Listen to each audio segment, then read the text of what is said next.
오늘 요한복음 9장에서도 예수님이 그동안 취해 오셨던 방식대로 어떤 사건을 계기로 하늘의 진리를 전해주시는 이런 전형적인 방법을 취하셨습니다. 나면서부터 맹인된 사람을 안식일에 고쳐주시고, 거기에 불만을 품고 이의를 제기하는 당시 서기관들과 바리새인들에게 놀라운 진리를 전해주셨습니다. 여기 1절을 보겠습니다. 예수께서 길을 가실 때 날 때부터 맹인된 사람을 보신지라 그랬죠. 이 사람이 태어나면서 보니까 맹인이었어요. 앞을 보지 못한 채로 태어난 것입니다. 제자들이 물어 이르되 랍비여, 이 사람이 맹인으로 난 것이 누구의 죄로 인함이니까? 자기니까 그 부모이니까? 이렇게 물었어요. 유대인들은 어떤 불행한 일을 만나면은 항상 모든 불행은 죄로 인한 결과다, 이렇게 생각을 했던 것입니다. 그렇기 때문에 이제 맹인으로 태어난 것도 어떤 죄 때문일 텐데, 그 죄가 이 부모의 죄냐 아니면 이 사람의 죄냐, 이렇게 예수님에게 물은 거예요. 그러니까 이 질문에는 이 본인의 죄는 아닐 것이다 라는 그런 내용이 담겨 있었던 겁니다. 태어나기도 전에 맹인된 채로 이제 태어났는데 태어나기 전에 무슨 죄를 지었겠어요? 그러니까 이들은 지금 이 사람의 부모가 죄를 많이 지어서 이렇게 되었다라는 이런 대답을 예수님에게 기대하고 물었던 거예요. 그런데 예수님은 대답하시기를 3절에 예수께서 대답하시되 이 사람이나 그 부모의 죄로 인한 것이 아니라 그에게서 하나님이 하시는 일을 나타내고자 하심이니라 그랬어요. 그러니까 전혀 그들이 예상하고 있지 못한 대답을 예수님이 하신 것입니다. 보통은 부모님들의 죄로 말미암아 그런 수가 많지요, 사실은. 특별히 당시에는요, 이제 부모가 성생활, 성적으로 난잡한 이런 삶을 살다 보면은 이 매독 같은 데 걸리잖아요. 그런 성병에 걸려요. 그러면 그 매독균이 그 자녀에게로 이제 옮겨지는 겁니다. 그래서 자녀가 태어나면서부터 그 매독균에 의해서 실명된 채로 태어난 수가 종종 있었던 거거든요.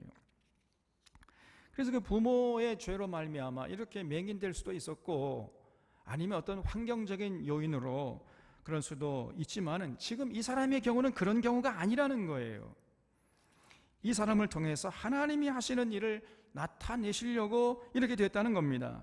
그래서 모든 불행이 죄로 인한 결과가 꼭 아니라는 것을, 그렇게 천편일률적으로 생각하면 안 된다는 것을 지금 예수님이 가르쳐 주신 것이죠.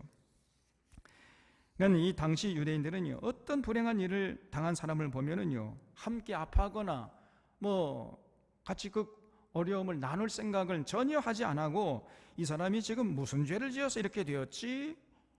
이 사람의 부모가 무슨 죄를 지어서 이렇게 되었지? 이렇게 항상 상대방을 정죄하는 심정을 가지고 바라봤던 거예요.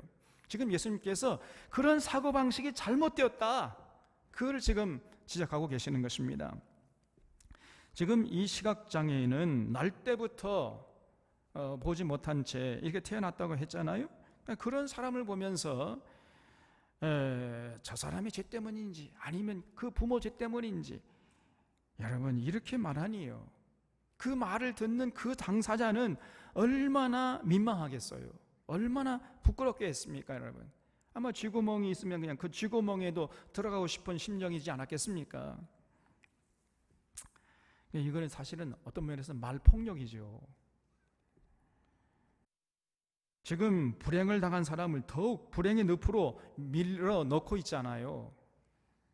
그런데 예수님은 그런 것이 아니라 이 사람을 통해서 지금 하나님이 하시는 일을 나타내고자 함이라는 거예요. 이렇게 말씀하시니까 그 이야기를 듣는 그 시각장애인이 얼마나 위로가 되었겠습니까, 여러분?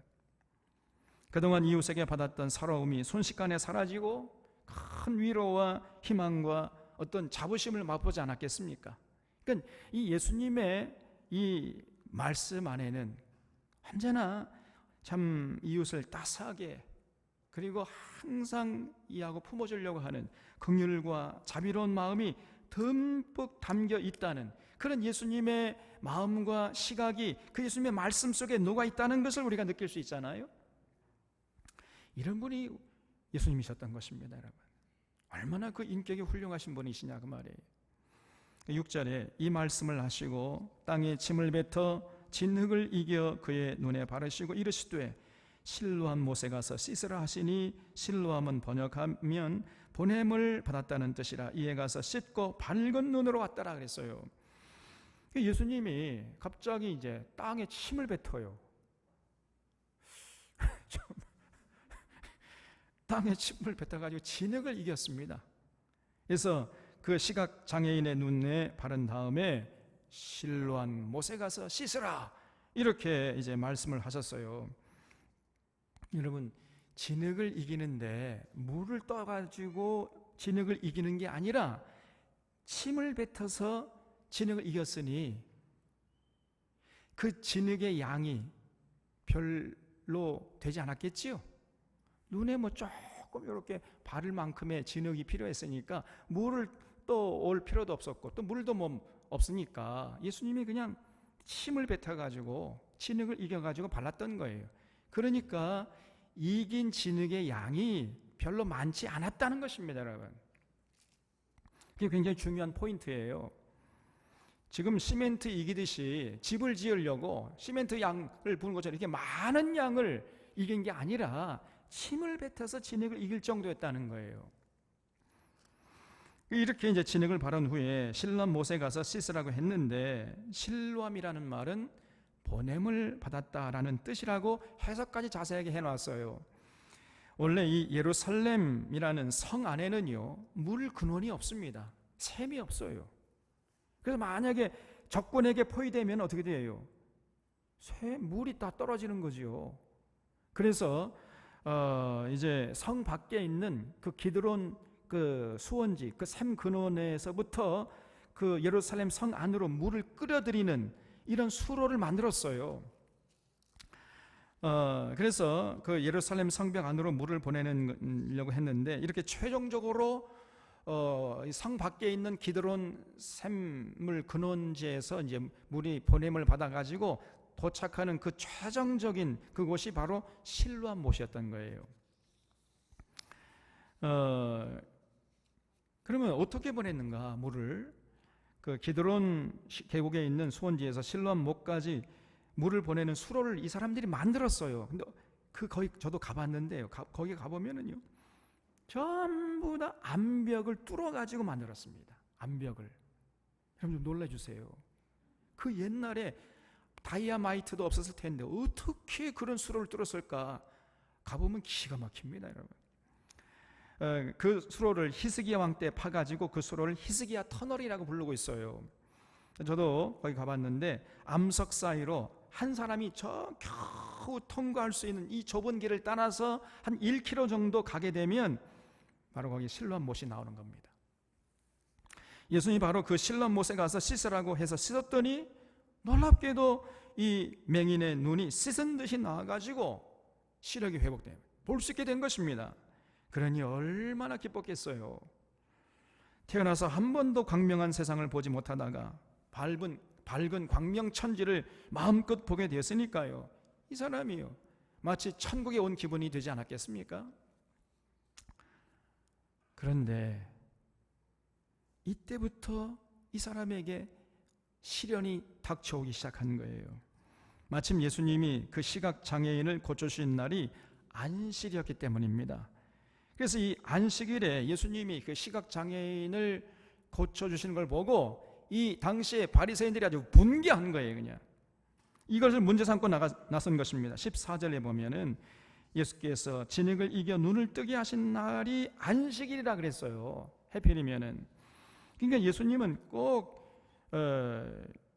안식일임에도 불구하고 아니 그러면 조금 하루만 참았다가 안식일이 지난 첫날 고쳐주시면은 아무 문제가 없었을 텐데 예수님은 기어이 그냥 안식일에 고쳐주세요. 그러니까 기회만 주어지면요 안식일로 먹어. 그냥 예수님은 그런 거 따지지 않고 그냥 고쳐주셨던 것입니다.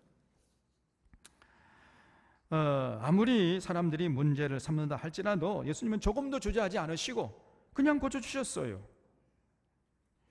그리고 그 안식일에 진흙을 이겼다고, 안식일을 범했다고 문제 삼는 그 사람들이 잘못이라는 것입니다. 예수님의 입장은. 여러분, 집을 지으려고 진흙을 이긴 것도 아닌데 눈을 고쳐주려고 그 조금 진흙을, 이렇게 침을 뱉어서 그 진흙을 이겼는데 그것이 무슨 죄가 되겠느냐는 거예요. 근데 이 사람들은요, 바리새인들은 그게 용납되지가 않는 거예요. 안식일에 일을 하지 말라고 했는데 일을 해가지고 안식을 범했다, 이러면서 시비를 걸었던 것입니다. 얼마나 이 꼬장꼬장하고 바늘 하나도 들어가지 않을 만큼, 그건 전혀 이 사람들의 생각이나 사고방식 유도리가 없어요. 그러니까 이 사람들의 입장을 가만히 보면 육신의 눈은 멀쩡했지만은 사실은 예수님께서 하나님이 보내신 하나님의 아들 하나님이시고 그리스도시요 생명의 떡이시라는 이 사실을 전혀 알지 못하고 보지 못하는, 사실은 눈뜬 장님들이었다는 겁니다.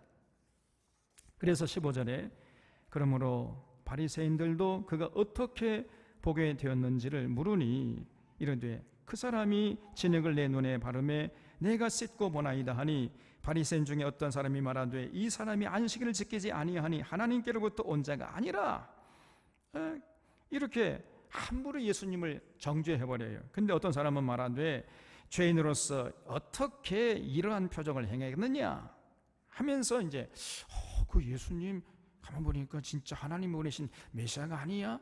이렇게 또 반문한 사람도 있었다는 거예요. 그러면서 서로 그들 중에 분쟁이 있었다 그랬어요. 그러니까 지들끼리 예수님이 누구냐 가지고 그냥 예수님이 죄인이다 아니다 그러면서 그냥 서로 분쟁이 일어났던 겁니다.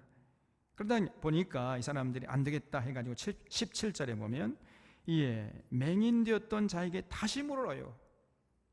자꾸 물어요. 그 사람이 내게 눈을 뜨게 했는데 너는 그 사람을 어떤 사람이라 하느냐? 대답하되 선지자니이다 한데 그랬죠. 그러니까 이 사람은 예수님을 단순히 선지자라고 대답을 했다고 했는데 이건 정확한 대답이 아니죠. 그러니까 아직도 이 맹인된 사람도 예수님을 정확하게 누군지 지금 모르고 있는 겁니다.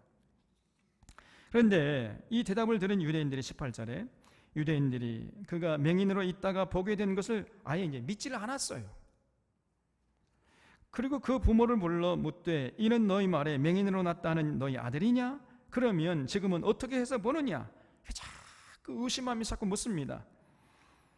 그러니까 20절에 그 부모가 대답하여 이르되 이 사람이 우리 아들인 것과 맹인으로 난 것을 아나이다. 그러나 지금 어떻게 해서 보는지 또는 누가 그 눈을 뜨게 했는지 우리는 알지 못하나이다. 그에게 물어보시오. 그가 장성했으니 자기 일을 말하리이다. 이렇게 대답하고 말았어요. 왜 이렇게 대답을 했느냐 하면 22절에 그 부모가 이렇게 말한 것은 이미 유대인들이 누구든지 예수를 그리스도로 시인하는 자는 출교하기로 결의했으므로 그들을 무서워했기 때문에 이렇게 대답했다는 거예요. 그러니까 당시에요, 만약에 유대교에서 저 사람은 출교시키자, 출교다 이렇게 판결을 내리잖아요.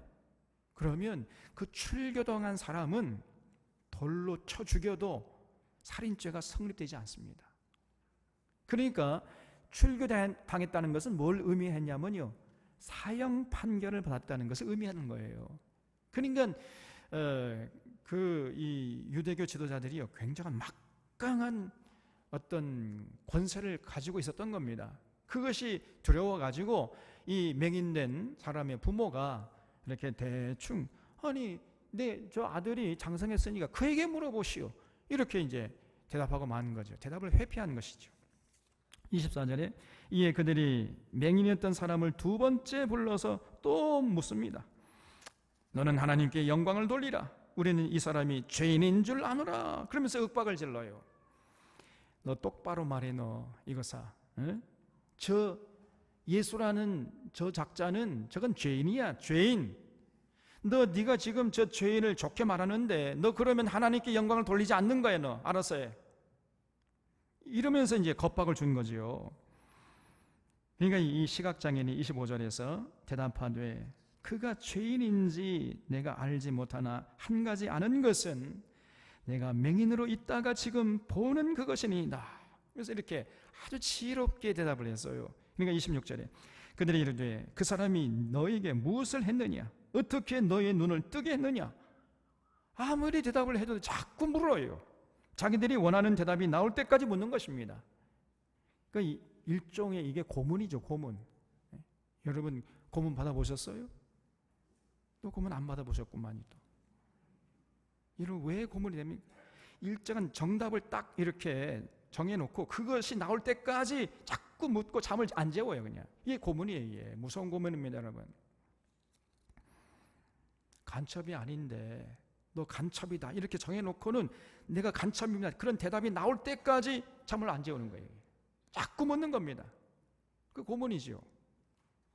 지금 이 사람들이 이 맹인된 사람을, 날 때보다 맹인된 사람을 눈을 뜨는 걸 보고 기뻐하기는커녕 이 사람 자꾸 고문을 하고 있어요, 지금요. 그러니까 이 사람이 대답하되 내가 이미 일렀어도 듣지 아니하고 어찌하여 다시 듣고자 하나이까? 당신들도 그의 제자가 되려 하나이까? 이렇게 그들의 위선을 비꼬았어요. 참 이 사람이 용감하기도 하고 말도 잘하지요. 그랬더니 28절에 그들이 욕하여 이르되 너는 그의 제자나 우리는 모세의 제자라. 하나님이 모세에게는 말씀하신 줄을 우리가 알거니와 이 사람은 어디서 왔는지 알지 못하노라 그랬어요. 거기 우리는 모세의 제자라 거기 줄쳐보세요. 드디어 이 사람들이 자기들의 입으로 자기들의 정체를 드러낸 것입니다. 여러분 모세의 제자가 훌륭합니까? 예수님의 제자가 훌륭합니까? 예수님의 제자가 100배, 1000배, 10,000배 더 훌륭한데 이 어리석은 것들이 너는 예수님의 제자인지 몰라도 우리는 모세의 제자라 이렇게 대답을 해버려요. 얼마나 어리석은 자들인지 알 수가 없어요.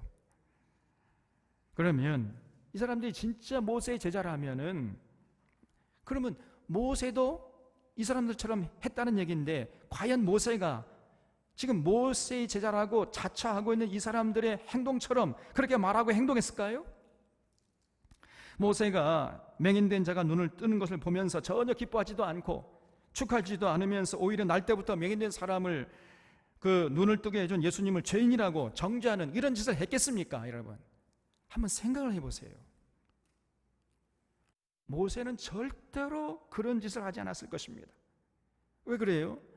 여러분 모세가 허구한 날 입만 열면은 어떻게 가르쳤고 어떻게 살았습니까?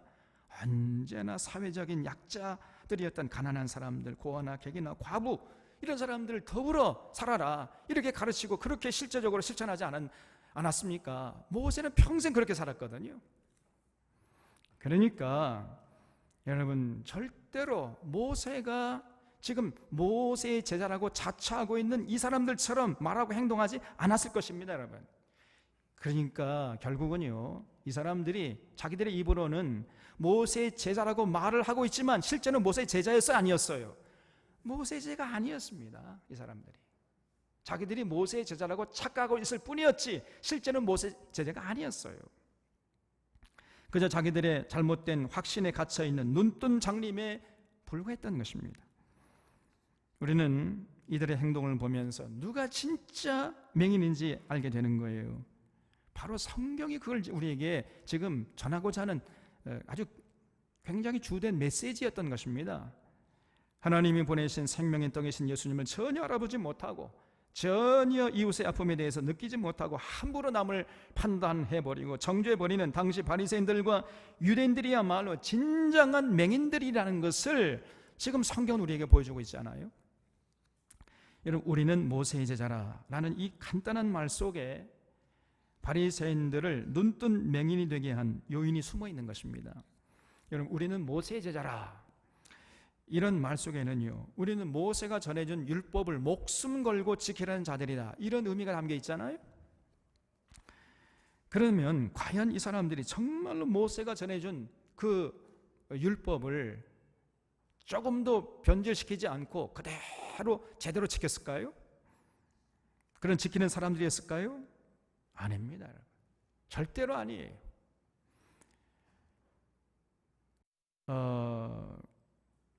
모세가 시내산에서 하나님께 받은 십계명은 아주 간단한 단문으로 되어 있습니다. 예를 들어서 안식일을 켜가이 거룩하게 지켜라 라는 이런 십계명을 지키려고 보니까 그러면 안식일을 기억해서 거룩하게 지킨다는 것이 무엇인가에 대한 해석이 필요했던 거예요. 그래서 여기에 대해서 거룩하게 지키라는 의미는 아무 일도 하지 않는 것이다, 이렇게 이제 해석을 해 주었어요. 근데 그렇게 해석을 하고 보니까 그러면 또다시 문제가 생겼는데, 무엇이 일이고 무엇이 일이 아닌가에 대한 해석이 또 필요했던 것입니다. 그래서 유대교 장로들이 예를 들어서 10리 이상 걷는 것은 일이고, 10리면 한 4km죠. 예를 드는 겁니다. 꼭 수치가 맞다는 얘기가 아니고, 그러니까 4km까지 걸으면 일이고, 그러면 일을 한 것이고, 그러면 안식일을 범한 것이 된다는 거예요. 그러면 4km에서 조금 3.5km까지만 걷고 그만둬 버리면 그건 일이 아니고, 그러면 안식일을 범하지 않은 것이고 안식일을 기록하여 거룩히 지킨 것이라는 거예요. 이런 식으로 자세하게 규례를 만들어 놨습니다. 또 1km 이상 무거운 짐을 지고 예를 들어서 100보 이상 걸으면 그건 일이다, 만약에 그렇게 하면은 그는 일을 한 것이고, 그러면 안식일을 범한 것이다, 이렇게 이제 규정을 만들어 놨던 겁니다. 몇 개를 만들어 놨느냐? 613개를 만들어 놨어요. 장로들의 유전이라고 하는 겁니다. 그래서 이렇게 모든 면에서 이 장로들이 613개의 세부 항목으로 만들어 놓고 이것을 삶의 지침으로 삼으라고 바리새인들이 가르치고 요구했던 거예요. 그래서 이것을 다 지키면 이제 안식일을 지킨 것이고, 그러면 하나님 앞에서 구원받을 수 있다, 이렇게 가르쳤고, 당시 사람들이 이것을 굳게 믿고 이것을 지키려고 했던 것입니다. 하나님이 안식일을 지키라고 하신 것은, 여러분, 또 율법을 지키라고 명령한 것은 뭡니까? 구원을 위한 것이 아니라 그들의 건강을 위한 것 아니었어요?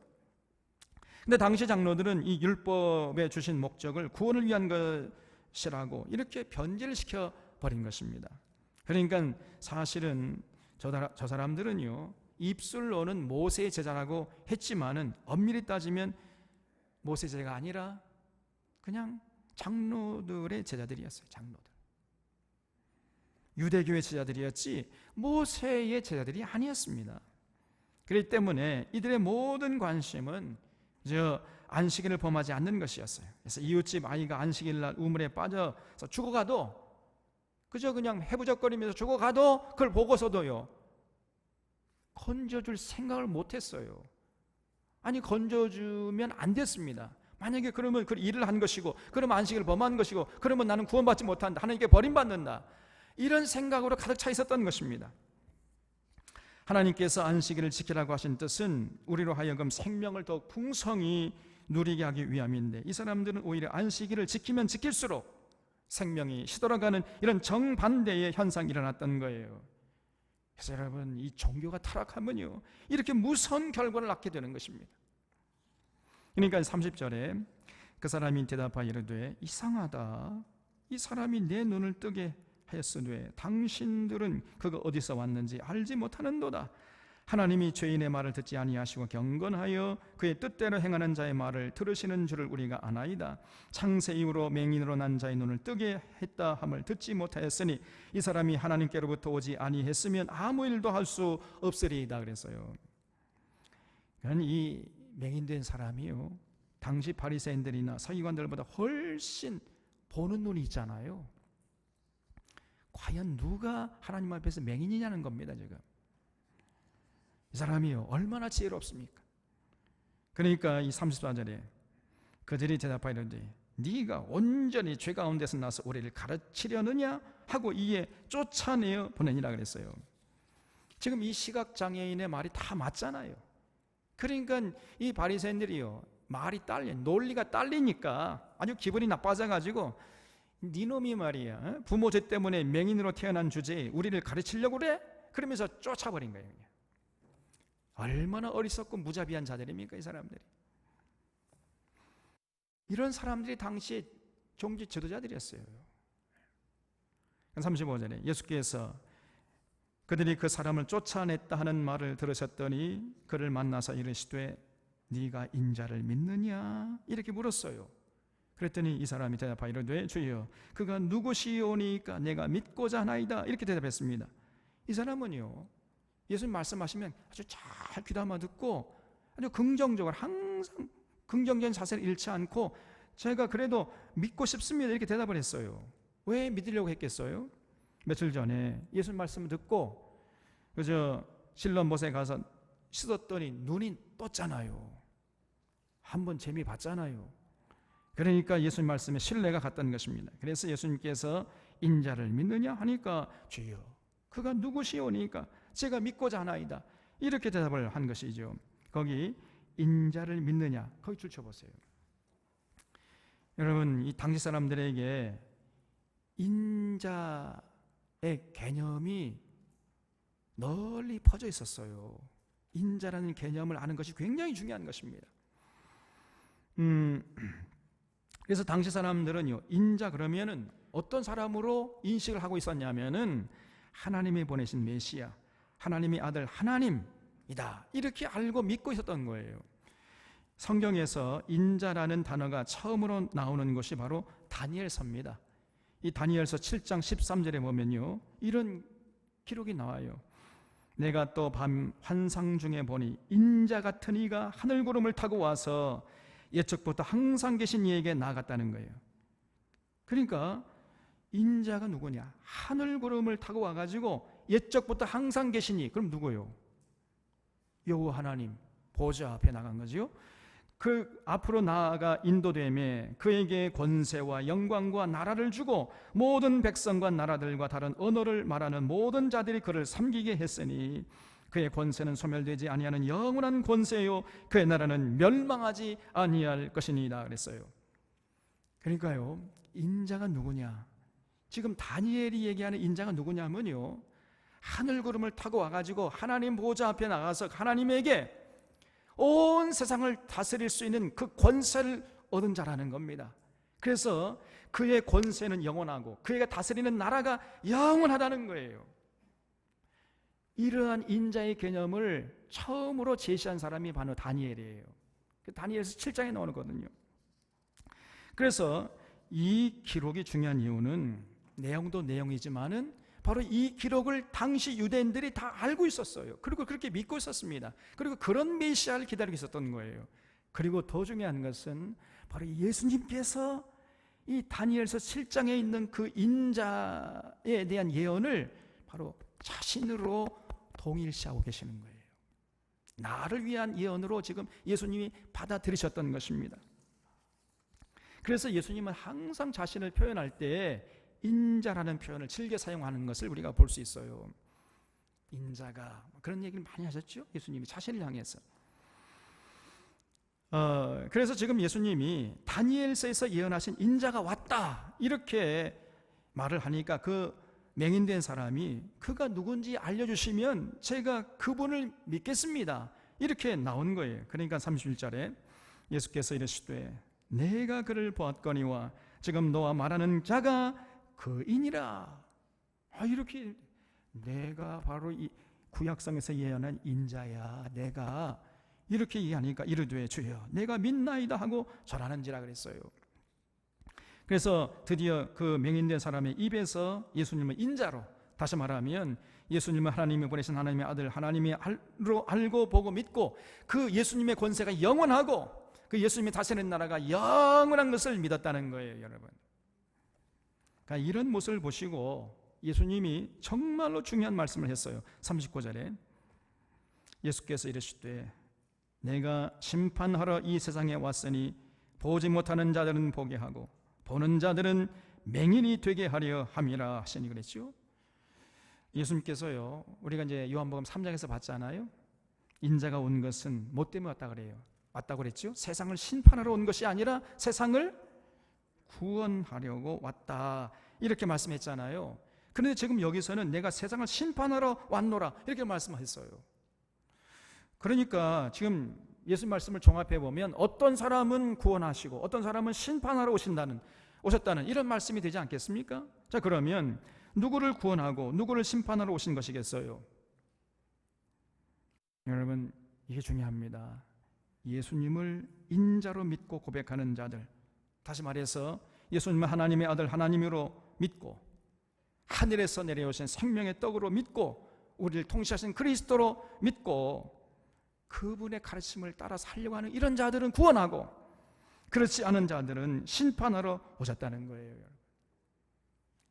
그래서 성경은 믿지 아니하는 자는 하나님의 독생자의 이름을 믿지 아니함으로 벌써 심판을 받은 것이니라 그랬습니다. 여러분, 다르게 표현하면은 예수님이 하나님의 아들 하나님이신 생명의 떡으로 보이면 이제 그 사람은요, 맹인된 자가 눈을 뜨게 된 것이에요. 그리고 여전히 예수님을 죄인으로 보거나 훌륭한 성인 정도로 이렇게 본다면은 그 사람은 여전히 눈뜬 장님, 맹인의 수준에서 벗어나지 못하는 것입니다. 그러니까 여러분, 차라리 날 때부터 맹인 되었다가 이렇게 눈을 떠가지고 예수님을 보게 된 사람은 날 때부터 눈 버젓이 뜨고도 예수님을 전혀 알아주지 못하는 이러한 당시의 바리새인 사기관들보다 훨씬 100배, 1000배, 10,000배 더 낫지 않겠습니까? 더 복받은 자들 아니에요? 이 시각장애인들은요, 눈이 안 보이니까 대신에 듣는 귀가 굉장히 발달되어 있습니다. 아주 집중력이 좋아요. 이 사람들은요, 모든 정보가 귀를 통해서 들어오기 때문에 귀가 굉장히 발달해 가지고 남이 듣지 못하는 것을 잘 듣습니다. 그리고요, 이 시각장애인들이 예수 믿는 사람을 보면요, 정말 예수님을 그냥 목숨 걸고 믿습니다. 대충 우리처럼 이렇게 안 믿어요. 이 점자 성경을 보는 감각이, 눈이 안 보이니까요, 이 손으로 이렇게 점자 성경을 읽어가거든요. 근데 이 손의 감각이 예민해져 가지고요, 눈뜬 우리들보다 성경책을 더 정확하게, 더 속도도 빨리 읽을 수 있습니다. 굉장합니다, 여러분.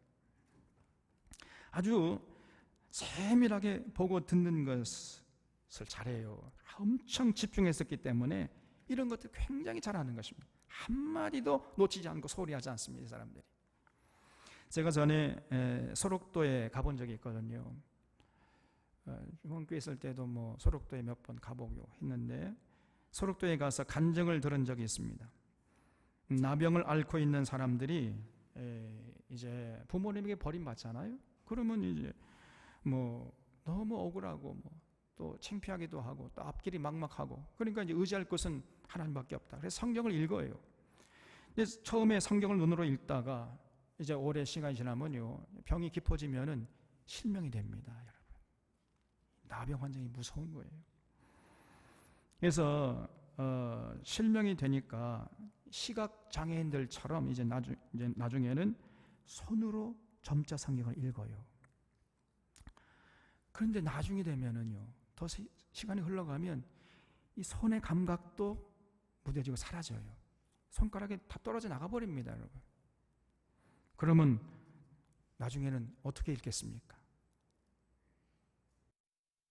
혀로 읽는, 혀로 점자 성경책을 이렇게 더듬어 읽어가는 거예요.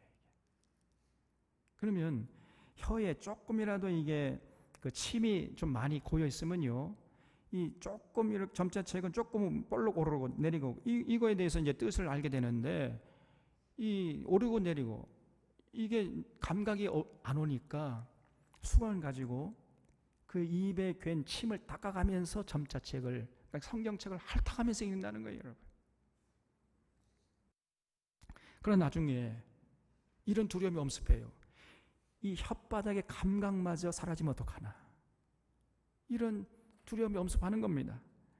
그러면 어떻게 성경을 읽겠으며 어떻게 내가 신앙생활을 유지할 수 있겠는가 해가지고 이 혓바닥의 감각이 사라지기 전에 아예 성경책을 통째로 그냥 내 머릿속에 집어넣어야 되겠다 해가지고 창세기부터 요한계시록까지 다 암송해버린다는 거예요.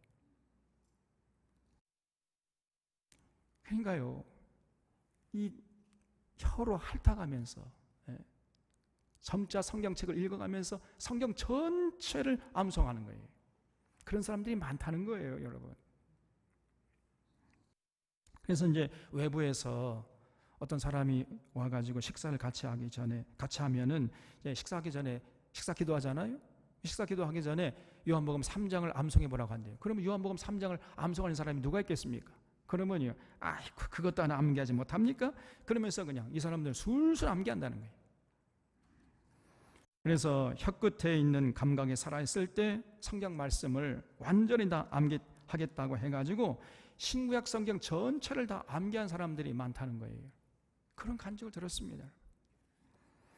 얼마나 감동이 되는지.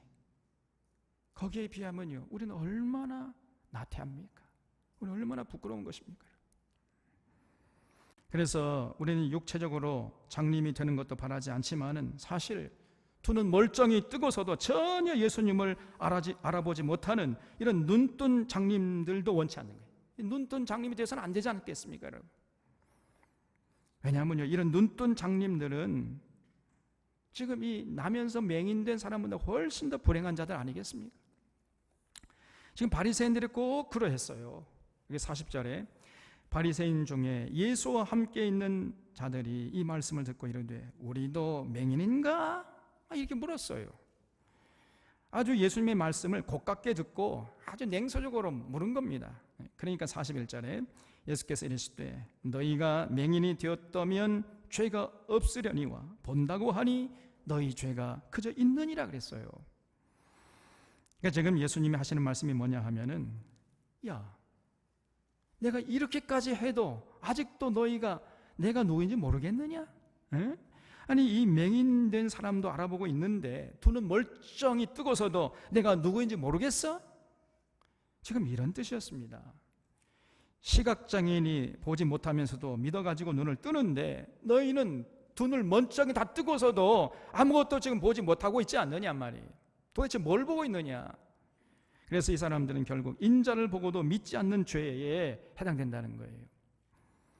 여러분, 오늘날에도 여전히 예수님을 인자로, 하나님의 아들 하나님으로, 하늘에서 내려온 생명의 떡으로, 그리스도로, 그래서 그의 나라가 무궁하고 그의 권세가 무궁한 것을 전혀 알지 못하고 보지 못하고 믿지 못하는 사람들이 많아요. 세상 밖에만 많은 게 아니라 교회 안에도 많습니다, 여러분. 그저 신앙을 여전히 세격거리로 전락시키고 잘된다 복준다 이런 걸 따라다니는 이런 사람들이 많아요. 진실로 저 사람들이 예수님을 인자로 받아들이지 않습니다. 눈뜬 장님들이죠. 정말 봐야 할 것은 보지 못하는 것입니다. 눈에는요, 육안이 있는가 하면 영안이 있어요. 그래서 어떤 사람은 가만히 앉아가지고 천리나 떨어진 곳에서 벌어지는 사건을 보는 이런 사람도 있잖아요. 아니면 1000년 후에 일어날 사건을 바라보는 이런 사람도 있어요. 또 어떤 사람은요, 10길 물속은 알아도 한치 사람 속은 알지 못한다는 말대로 그렇게 어려운 사람의 그 속마음을 알아보기 위해서 부단히 노력을 하는 이런 사람도 있습니다. 그래서 그런 눈을 얻기 위해서 어떤 사람은 역사책을 가지고 씨름하기도 하고 어떤 사람은 그 어려운 철학책, 심리학책을 가지고 씨름하기도 하는 것입니다. 어떻게 하든 간에 그런 눈을 얻으려고 애를 쓰는 거예요. 보는 눈을 가지고 살아가려고. 그래서 이렇게 멀리 보고 깊이 보는 자들을 우리가 해안을 가진 천리안이라고 하면서 존경하고 권위를 인정해 주는 것입니다. 그러나 예수님을 하나님으로부터 오신 인자로, 하나님의 아들 하나님으로, 그리스도로, 생명의 떡으로 알고 보고 믿지 않으면 아무런 소용이 없어요. 예수님을 제대로 알고 볼 수 있는 영안이 우리에게 가장 소중한 것입니다. 오늘 우리 사론의 교우들은 나면서부터 맹인된 사람의 고백을 나의 고백으로 삼을 수 있기를 바랍니다. 그 고백에 정말 진정성이 담겨 있기를 바랍니다, 여러분. 정말로 모세의 제자가 아니라 진실로 예수님의 제자들로 살아갈 수 있기를 바랍니다. 예수님을 하나님의 아들 하나님으로 절대 신뢰하고 의지하고 그 예수님의 권세가 무궁하고 예수님의 다스리는 나라가 무궁한 것을 굳게 확신하고 예수님의 가르침에 순종하면서 살아가려고 하는 이런 모습을 절대로 하나님 앞에서 잃지 않는 자들이 되어주시기를 주님의 이름으로 부탁을 드립니다. 여러분, 삼위일체 하나님이 바로 그런 자들을 바라보시면서 기뻐하시고 사랑하시고 은혜의 방패로 호위해 주시는 것입니다. 그래서 언제나 참 평안과 기쁨과 자유함을 누리고 이웃에게 인정받고 존경받아서 하나님께 영광을 돌려드리는 이런 복된 인생들이 되는 거예요. 이런 복을 우리 모두가 받아 누릴 수 있기를 바랍니다. 기도하겠습니다. 하나님 아버지, 날 때부터 맹인된 자가 오히려 예수님을 인자로 알아보고 믿고 고백하고 증거하면서 하나님이 하시는 일을 나타내는 복을 누리는 모습을 보았습니다. 비록 불쌍하게 태어나서 사람들에게 멸시천대를 받았지만 그래도 듣는 귀가 있고 깨닫는 마음이 있고 보는 눈이 있어서 예수님을 인자로 믿게 되고 오고 오는 세대에 예수님이 진정한 하나님의 아들 하나님이시고 하늘부터 오신 생명의 떡이심을 증거하는 증인이 되었사오니 우리들도 날 때부터 맹인된 사람들처럼 예수님을 하나님의 아들 하나님으로 굳게 믿고 그 하나님 사랑하고 의지하고 순종하면서 증인의 사명을 감당하는 복된 자들 되게 하여 주시옵소서. 이제 상반기를 마치고 하반기를 시작하면서 하루하루 하늘로부터 오신 생명의 떡이신 예수님과 동행하면서 예수님의 은혜로의 방패로 호위받는 복된 나날들 되게 해 주셨기를 바라옵고 예수님의 이름으로 기도하옵나이다. 아멘.